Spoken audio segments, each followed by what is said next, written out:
Hello दोस्तों, एक बार फिर से आप सभी का स्वागत है मेरे यूट्यूब चैनल पे। आज हम बात करने वाले हैं परीक्षा वाणी की अगली क्लास, जिसमें हम बात करेंगे वृहत हिमालय। ये सारा पूरा कंप्लीट करेंगे आज। जो बचे हैं 2 हिमालय के पार्ट, उसे कंप्लीट करके नेक्स्ट पार्ट में हम अगली चीज़ें देखेंगे। तो वीडियो स्टार्ट करते हैं। वृहत हिमालय, उच्च हिमालय, महान हिमालय, मुख्य हिमालय और आंतरिक हिमालय। यह हिमालय एक ही के नाम है, ठीक है। वृहत हिमालय को उच्च हिमालय कहा जाता है, महा हिमालय कहा जाता है, मुख्य हिमालय कहा जाता है, आंतरिक हिमालय कहा जाता है। यह क्षेत्र लघु हिमालय के उत्तर में। अब देखिए, हमने 8 चीज़ें पढ़ ली हैं। 7 8 8 7 6 चीज़ें पढ़ ली है, 7वीं पढ़ रहे हैं, ठीक है। ये ठीक है। अब देखिए, ये रहा गंगा का विशाल मैदान।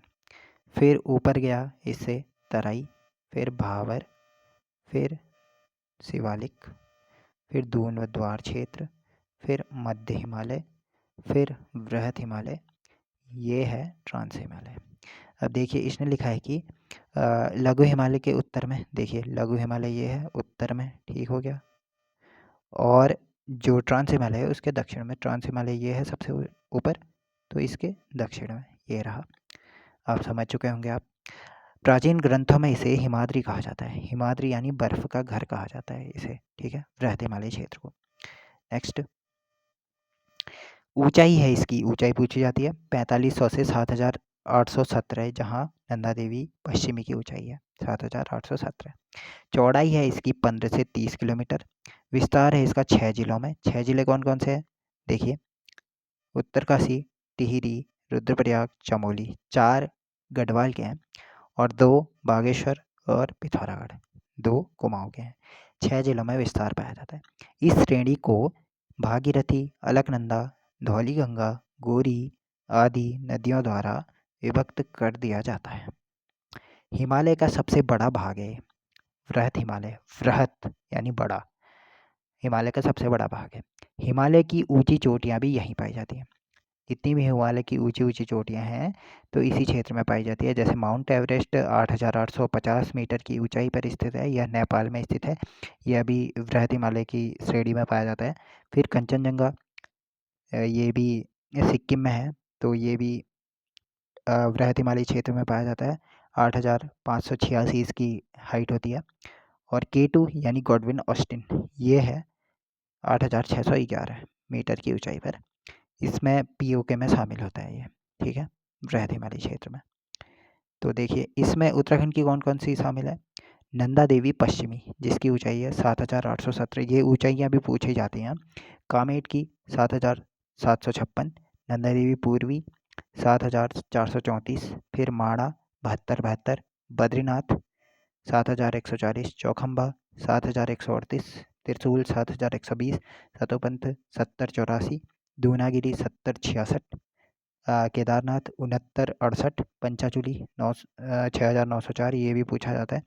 गंगोत्री 6672, यमुनोत्री 6400 और बंदरपूछ 6320 पर्वत चोटियाँ, आदि पर्वत चोटियाँ पाई जाती। ये इंपॉर्टेंट है, सारी की सारी याद कर लेना जितनी भी लिखी गई हैं।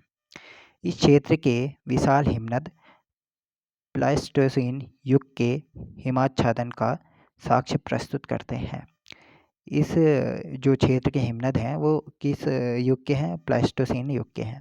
हिमनद यानी हिमानी, ग्लेशियर, बर्फ की नदियाँ और बमक। इसी को ह्यूगल भी कहते हैं। और इसी को और भी सारे नाम हैं, जब हिमनद वाले टॉपिक में पहुँचेंगे तो इन्हें पढ़ेंगे। यह क्षेत्र अत्यंत पथरीला और कटा-फटा क्षेत्र है। कौन सा? वृहत हिमालय क्षेत्र। इसमें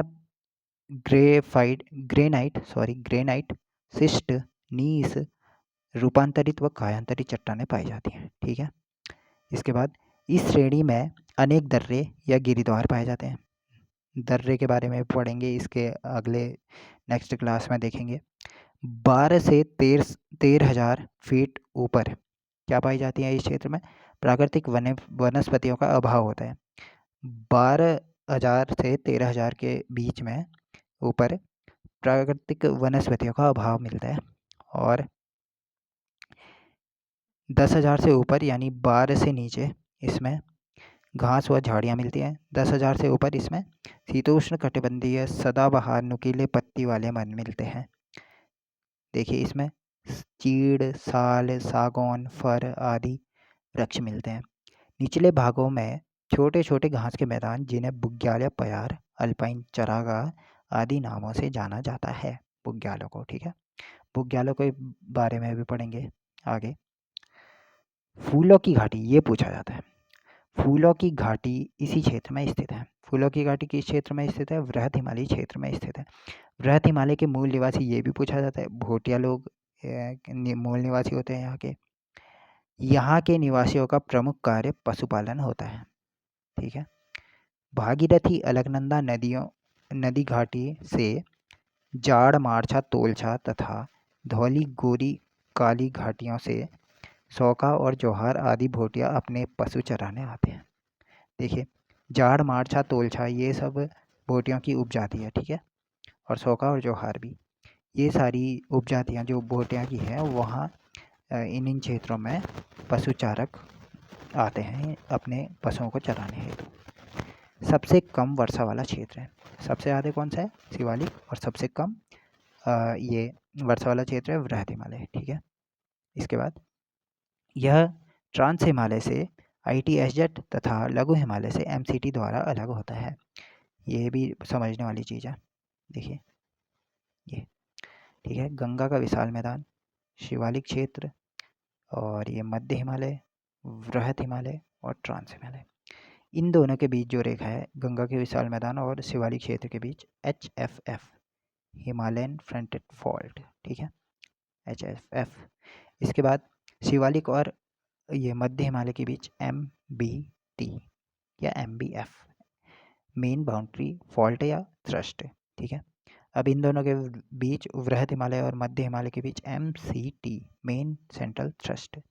अब ट्रांस हिमालय और वृहद हिमालय के बीच ITSZ, इंडो तिब्बत सांको जोन, ठीक है। ये लाइनें पूछता है कौन सी किस क्षेत्र में स्थित है करके, ठीक है। इसके बाद केसर की खेती हेतु करेवा मिट्टी पाई जाती है। इस क्षेत्र में केसर की खेती होती है तो उसमें करेवा मिट्टी यूज होती है। इस क्षेत्र में समतल भूमि को बगड़ कहते हैं। बगड़, सरयू का बगड़ में, ठीक है। इसके बाद ट्रांस हिमालय, ट्रांस हिमालय इसमें लिखा गया है कि महान हिमालय के उत्तर में। अब सबसे नीचे हमने पढ़ लिया था इसके पहले महान हिमालय, महान हिमालय ये रहा, मध्य हिमालय ये रहा, महान हिमालय ये रहा, तो ट्रांस हिमालय ये रहा। इसने लिखा है कि महा हिमालय के उत्तर में, देखिए उत्तर में स्थित है, तो यहाँ लिख दिया गया है महा हिमालय के उत्तर में, उत्तराखंड और हिमालय के उत्तर में स्थित है, हिमालय के उत्तर में, ठीक है। हिमालय का सबसे ऊपरी भाग है, हिमालय के दूसरी ओर का भाग है, मतलब ट्रांस हिमालय का अर्थ दूसरी ओर या पार हिमालय कहलाता है, ठीक है। ट्रांस हिमालय का अर्थ, ट्रांस हिमालय का निर्माण सबसे पहले हुआ था। सबसे पहले ट्रांस हिमालय, फिर मध्य हिमालय, फिर पहले ट्रांस हिमालय, फिर वृहद हिमालय, फिर मध्य हिमालय, फिर शिवालिक हिमालय। हिमालय को मेनली 4 भागों में बांटा गया है, तो ये 4 भाग हमने पढ़ लिए। देखिए इसके बाद ट्रांस हिमालय का कुछ भाग भारत में व कुछ भाग तिब्बत में स्थित है, ठीक है। यह क्षेत्र पूरी तरीके से भारत में स्थित नहीं है, तिब्बत में भी है। यह क्षेत्र वृहद हिमालय से ITSZ द्वारा अलग होता है। अब देखिए इससे पहले भी बता दिया था मैंने, 4 भागों में बांट के 5, ये गंगा का विशाल मैदान, ये शिवालिक, ये मध्य हिमालय, ये वृहद हिमालय, ये ट्रांस हिमालय।